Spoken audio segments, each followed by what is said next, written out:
नमस्कार मित्रों, स्वागत है आज के इस ज्योतिषीय कार्यक्रम में। आज हम लोग बात करेंगे आपकी कुंडली पर कुछ ऐसे बिंदु पर चर्चा करेंगे जिसको आप सुधार लें तो आपकी कुंडली सुधर जाती है। हम अपने कर्मों के द्वारा जो है अपने ग्रहों को सुधार सकते हैं, अपनी कुंडली को सुधार सकते हैं। अगर आपके कर्म आपके ग्रहों के अनुसार बदल जाएं तो कुछ भी असंभव नहीं है कि आपके कुंडली नहीं बदल सकती। जैसे एकादश भाव को इच्छा पूर्ति का भाव माना जाता है और एकादश भाव को लाभ भाव भी कहते हैं। बड़े भाइयों का भी क्षेत्र है वो एकादश भाव। बड़े भाइयों के साथ साथ एकादश भाव आपकी सोशल कनेक्टिविटी होती है।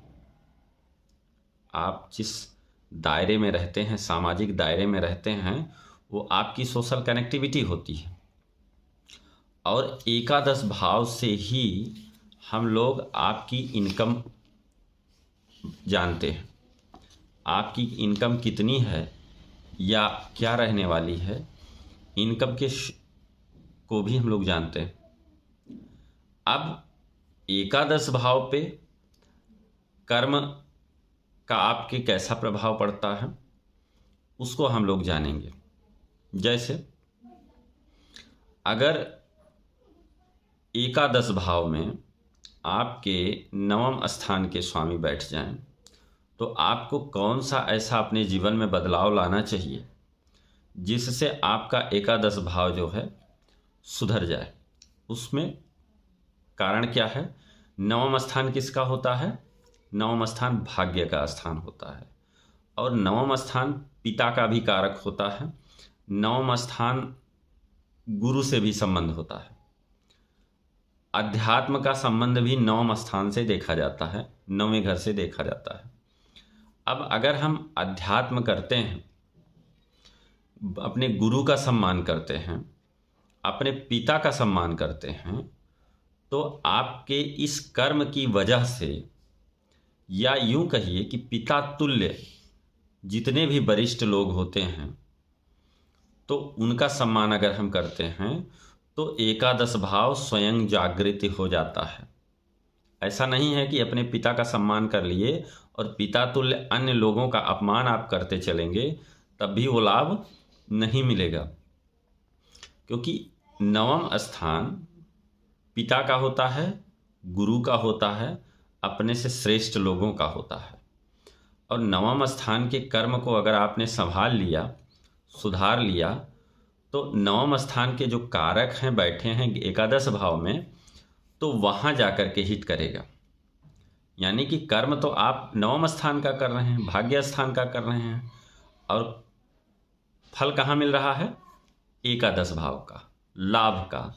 आपकी सोशल कनेक्टिविटी अच्छी हो जाएगी, आपकी इनकम बढ़ जाएगी, आपकी जो कनेक्टिविटी में तमाम सारे लोग हैं वो अच्छे हो जाएंगे। लेकिन अगर हम इसको एक बार उल्टा करके देखें कि अगर आपकी संगति खराब हो गई तो आपका भाग्य खराब हो जाएगा। एक तरफ अगर हम नवम स्थान को ट्रिगर करेंगे तो आपका एकादश भाव ट्रिगर होगा, और अगर हम एकादश भाव को लेकर के हम कर्म सुधारते हैं तो आपका भाग्य सुधर जाएगा। तो ये तो है किस तरह से एकादश भाव को सुधारना है। और एकादश भाव के स्वामी, जैसे मान लीजिए एकादश ही नहीं, लग्न के लॉर्ड, आपके लग्न के जो कारक हैं वो 6 हाउस में बैठ जाते हैं, 6वें घर में बैठ जाते हैं। तो 6वां घर किसका होता है? सेवा का होता है। 6वां घर होता है रोग का, 6वां घर होता है रिपु का, और 6वां घर होता है ऋण का भी होता है। तो अगर आपके लग्न के कारक 6वें घर में बैठ गए और आप अपने कर्मों से उनको सुधार लिए तो आपके अंदर पहली चीज़ तो ऐसी प्रवृत्ति बनेगी कि आप गलत काम के लिए अगर आप विरोध कर रहे हैं, कोई किसी का शोषण कर रहा है उसके लिए आप खड़े हो जा रहे हैं, तो वो आपके सामने अगर कोई किसी का शोषण नहीं कर पा रहा है, आप गलत के लिए आप खड़े हो जा रहे हैं, तो यह जो है ये आपका जो छठा घर जागृत हो जाएगा। और छठा घर जागृत होगा तो आपको उसका लाभ आपके व्यक्तित्व पर पड़ेगा, क्योंकि लग्न क्या होता है, व्यक्ति का व्यक्तित्व होता है। और व्यक्तित्व में सुधार अगर आ गया तो 6 हाउस यानी कि जो सर्विस का होता है और जो सेवा का होता है, और सेवक को कौन ग्रह डिनोट करते हैं, शनि देव, तो आपके शनि भी उसी कार्य से सही हो जाएंगे आपके एक कर्म से। तो कहने का मतलब ये है कि यदि आप अपने कर्मों को सुधार लें, भावों से जुड़े कर्मों को सुधार लें, तो आपका जो है लाभ जागृत हो जाएगा। जैसे मान लीजिए अगर लग्न लाड़ 8वें घर में आ गए तो यह व्यक्ति को दुनिया का सबसे अमीर व्यक्ति बना सकता है, ठीक है, लेकिन उसकी एक शर्त है, उसमें अपने व्यक्तित्व में परिवर्तन लाना होगा, आकस्मिक परिवर्तन लाना होगा, क्योंकि 8वां घर आकस्मिक परिवर्तन का होता है, अकस्मात जो है चेंजेस का होता है। और यदि इस तरह से चेंज आप कर ले गए तो चूंकि 8वां घर होता है आकस्मिक परिवर्तन का, और 8वें घर से जो भी ग्रह बैठेगा वो आपके धन को देखेगा, आपको महाधनी बना देंगे।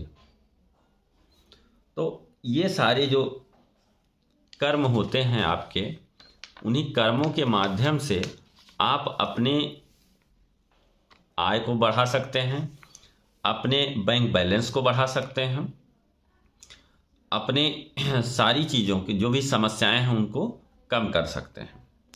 अगर सोचिए कि यदि लग्न लार्ड 11th हाउस में बैठ जाए तब क्या होगा? तब ये होगा कि अगर आप अपनी कंपनी को सुधार देते हैं तो आपका लाभ होगा, और अगर आप अपने व्यक्तित्व को सुधारते हैं तो आपकी व्यक्तित्व के अनुसार आपकी कंपनी होगी तो आपको लाभ मिलेगा। दूसरा, अगर 10th लॉर्ड 11th में बैठ जाएं, यानी कि 10वें घर के स्वामी यानी कि कर्मेश आपके एकादश यानी कि लाभ भाव में अगर बैठ जाएं तो आपको क्या करना है? आपको यही करना है कि पिता से, गुरु से आशीर्वाद अगर आप मिलता है आपको, यानी कि पिता का सम्मान करना है, गुरु का सम्मान करना है, और अगर पिता और गुरु का सम्मान आप करते रहे तो आपका लाभ अपने आप जागृत हो जाएगा, आपका लाभ भाव अपने आप जागृत हो जाएगा।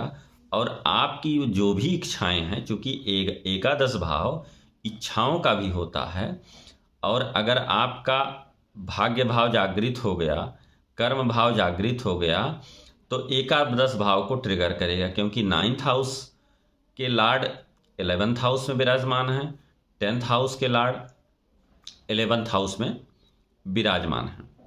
जैसे अगर 5th लॉर्ड आपके 11th हाउस में पहुंच जाएं, 5वें घर के स्वामी अगर 11वें घर में पहुंच गए, तो आपका जो 5वां भाव होता है पूर्व पुण्य का, और तो पूर्व पुण्य से जो है आपकी स्थिति संगति भी बढ़ जाएगी, अच्छी हो जाएगी। और अगर आपने अपनी संगति अच्छी कर ली तो आपका जो शिक्षा का भाव होता है, संतान का भाव होता है, वो अपने आप सुधर जाएगा। कहने का मतलब यह है कि आप जिस भाव से जुड़े हैं उस भाव का स्वामी अगर एकादश भाव में पहुंच गया तो उससे जुड़े हुए, उस भाव से जुड़े हुए कर्म यदि आप करने लगते हैं तो आपको उससे संबंधित लाभ मिलेगा।